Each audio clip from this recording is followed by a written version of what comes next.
अतीत के आईने में आसनसोल मंडल में रेल परिचालन। आलेख प्रशांत कुमार मिश्रा, मंडल रेल प्रबंधक, पूर्व रेलवे, आसनसोल मंडल।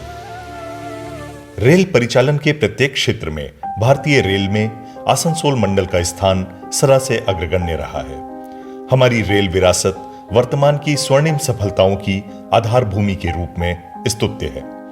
तो आइए इस क्षेत्र में अपने रेल परिचालन के प्रारंभिक दौर में हम आपको लिए चलते हैं। जी हां, यह शनिवार 3 फरवरी सन 1855 का दिन था जब हावड़ा और रानीगंज के बीच पहली ट्रेन चली, जो कोयला क्षेत्रों को रेल कनेक्टिविटी प्रदान करने और क्षेत्र में आर्थिक विकास के लिए काफी उपयोगी सिद्ध हुई। रेलवे ने कोलियरी क्षेत्रों में समृद्धि और विकास लाने के लिए रानीगंज, गिरिडीह, झरिया और पलामू कोयला क्षेत्रों में कोयले के उत्पादन को उत्प्रेरित किया।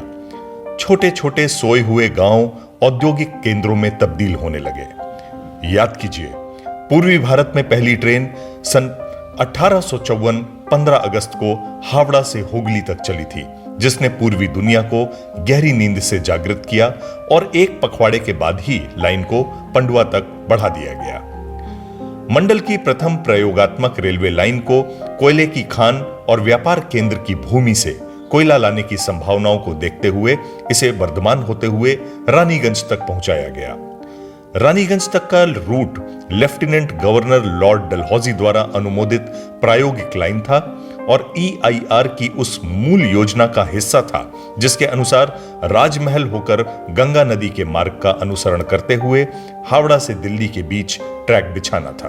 ये विकास यात्रा लॉर्ड बेकन की इस भविष्यवाणी को साबित करते हैं कि उपजाऊ मिट्टी, व्यस्त कलखाने और परिवहन के साधन मनुष्य द्वारा आविष्कृत मानव सभ्यता के सबसे सशक्त उपकरण प्रिंटिंग प्रेस के बाद रेलवे निश्चित रूप से अगले नंबर पर आता है।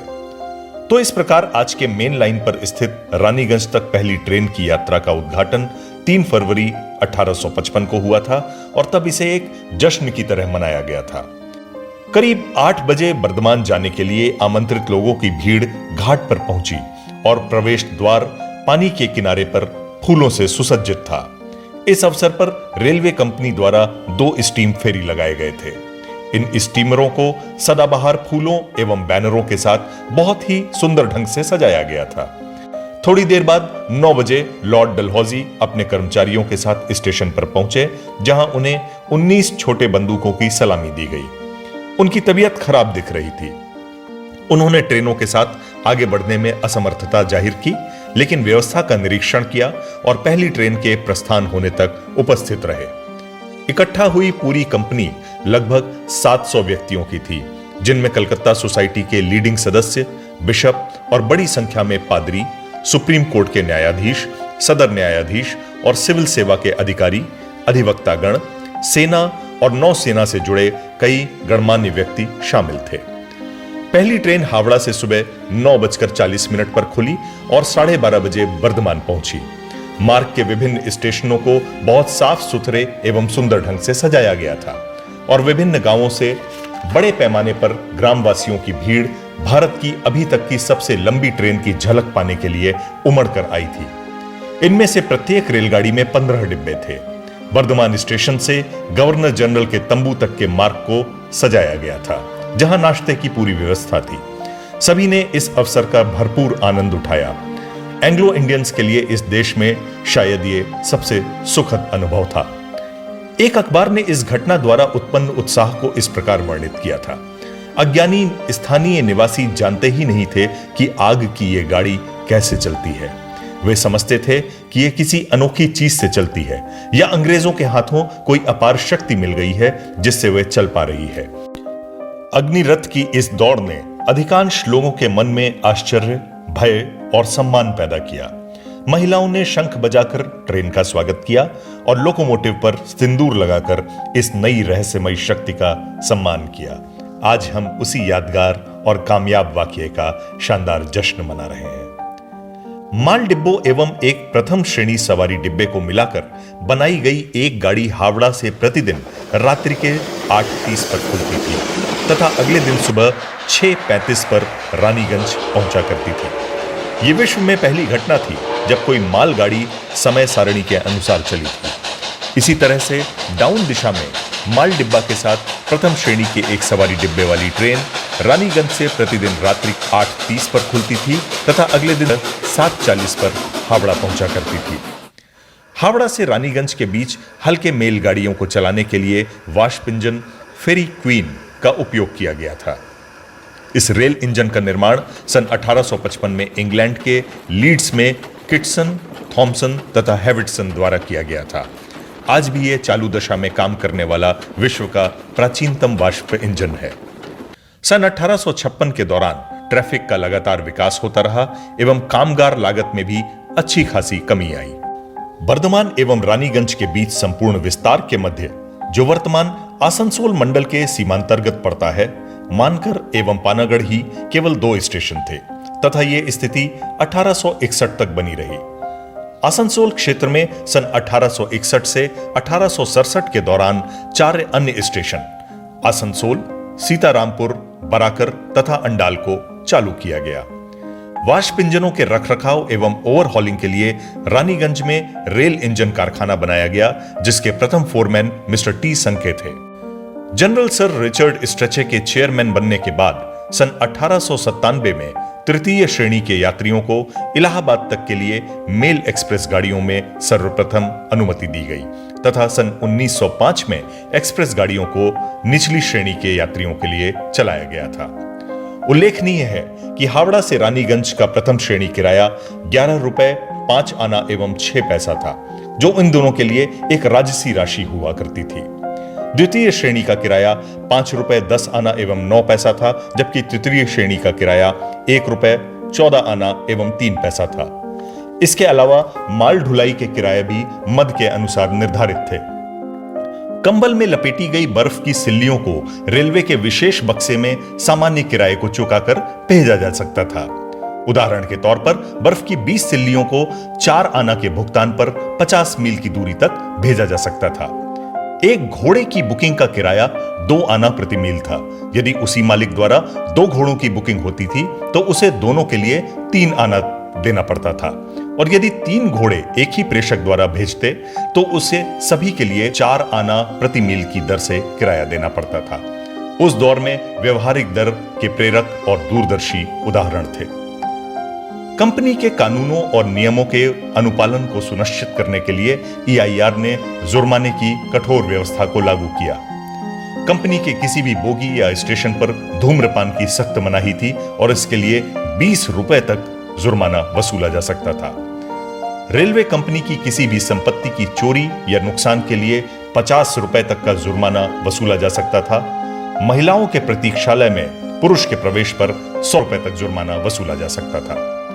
इंजन पर किसी अनाधिकृत व्यक्ति के चढ़ने पर 20 रुपए तक का जुर्माना हो सकता था, और रेलवे परिसर में अनाधिकृत प्रवेश करने वालों से भी 20 रुपए तक का जुर्माना वसूला जा सकता था। रेलवे के कर्मी द्वारा ड्यूटी के दौरान नशे के सेवन पर 50 रुपए तक का जुर्माना हो सकता था और 1 साल तक की जेल हो सकती थी। यहां तक कि विदेशियों को भी EIR के इस भारी भरकम किराए और जुर्माने की राशि से शिकायत थी। ईस्ट इंडियन रेलवे के 1871-72 के आंकड़े दर्शाते हैं कि प्रत्येक टन पर प्रति मील औसत लाभ 6.67 पाई था, जो भारत के सभी रेल कंपनियों के परिप्रेक्ष्य में सर्वाधिक था। सन 1880 में अर्जन के परिप्रेक्ष्य में व्यय का प्रतिशत 33.71 था और अगले 40 वर्षों में यह 27 से 41% के बीच रहा। EIR यात्रियों की सुविधा के लिए केवल रात की गाड़ियों को छोड़कर हावड़ा से चलने वाली सभी गाड़ियों को समय के अनुरूप कलकत्ता से हावड़ा तक वापसी हेतु फेरी सेवा का भी संचालन करती थी, जो कि पूरे विश्व में प्रारंभिक दिनों में इंटरमोडल ट्रांसपोर्ट सेवा का एक खास उदाहरण था। रानीगंज से सियारसोल सेक्शन 27 जुलाई सन 1863 में चालू हुआ। सियारसोल से सीतारामपुर और सीतारामपुर से बराकर सेक्शन की शुरुआत 1 जनवरी 1865 में हुई। सीतारामपुर से लखीसराय सेक्शन 1 जनवरी 1871 में पूरा हुआ। बराकर से धनबाद 20 मई सन 1894 और अंडाल से साइथिया 10 दिसंबर 1906 में हुआ। मधुपुर से गिरिडीह 1 जनवरी 1871 में और जसीडीह से बैद्यनाथ 23 दिसंबर 1882 में जुड़ गया। खाना से दुर्गापुर तक की दोहरी लाइन 1 जून सन 1870 में और दुर्गापुर से रानीगंज तक की दोहरी लाइन बिछाने का काम 2 सितंबर सन 1870 में पूरा हुआ। ईस्ट इंडियन रेलवे द्वारा निर्माण कार्य बहुत तेजी से किया गया था। वस्तुतः यह समय के खिलाफ एक लंबी दौड़ थी। दलदली भूमि, मॉनसूनी बाढ़ वाली नदियों का प्रकोप, बीमारी के हमले से एक महीने में 8000 से अधिक श्रमिकों की दर्दनाक मौत या लापता हो जाना। ईस्ट इंडियन रेलवे का निर्माण अभियान लगातार आगे बढ़ता रहा। ईस्ट इंडियन रेलवे के पहले एजेंट स्टीफेंसन की निष्ठापूर्ण नेतृत्व एवं परिश्रम ने इस आधारभूत निर्माण कार्य में चरम भूमिका निभाई थी। रेल के बुनियादी ढांचे के निर्माण के असंख्य भूले बिसरे नायकों का बलिदान इतिहास के फुटनोटों में दफन है। पूरा निर्माण कार्य सीसी एडली की देखरेख में संपन्न हुआ, जो सन 1856 के दौरान रानीगंज में सहायक इंजीनियर थे। ईस्ट इंडियन रेलवे के विभिन्न विशाल रेल पुलों के बड़े निर्माण कार्य के अग्रदूत के रूप में यदि किन्हीं को सम्मान दिया जा सकता है तो वे निश्चित रूप से मिस्टर जॉर्ज टर्नबुल ही हो सकते हैं। शुरुआती दौर में स्लीपर लकड़ी के बना करते थे, किंतु लकड़ी के स्लीपरों के कारण जंगलों पर भारी बोझ पड़ा।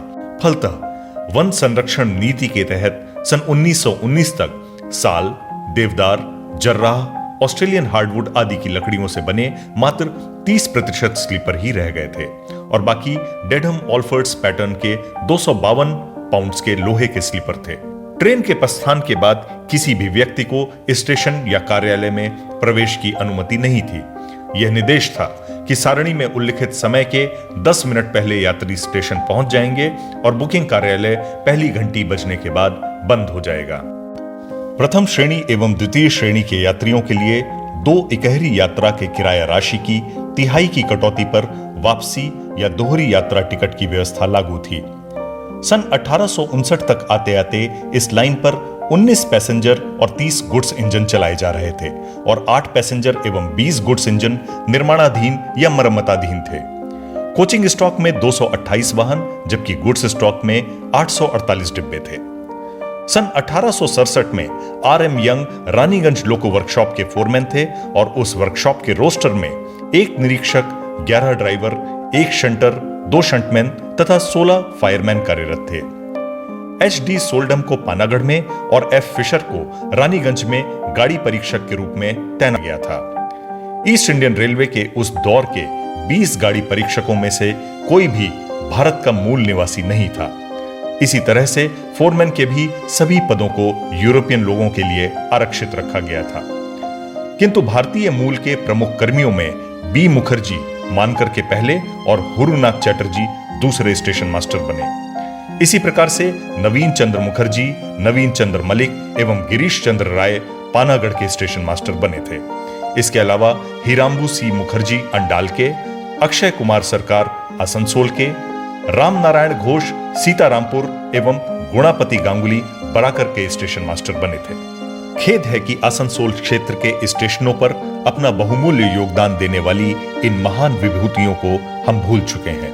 पूर्व रेलवे के आसनसोल मंडल ने अपनी समृद्ध विरासत की पहचान और संरक्षण के महत्वाकांक्षी अभियान के तहत 3 फरवरी सन 1855 की उस यादगार घटना को सार्वजनिक समारोह के रूप में मनाने की योजना बनाई है, ताकि हम अपने उस गौरवशाली विरासत के अनछुए एवं विस्मृत आयामों से वर्तमान पीढ़ी को अवगत करा सकें। उसी के एक संक्षिप्त अंश के रूप में आपके समक्ष हमारा ये प्रयास प्रस्तुत है। धन्यवाद।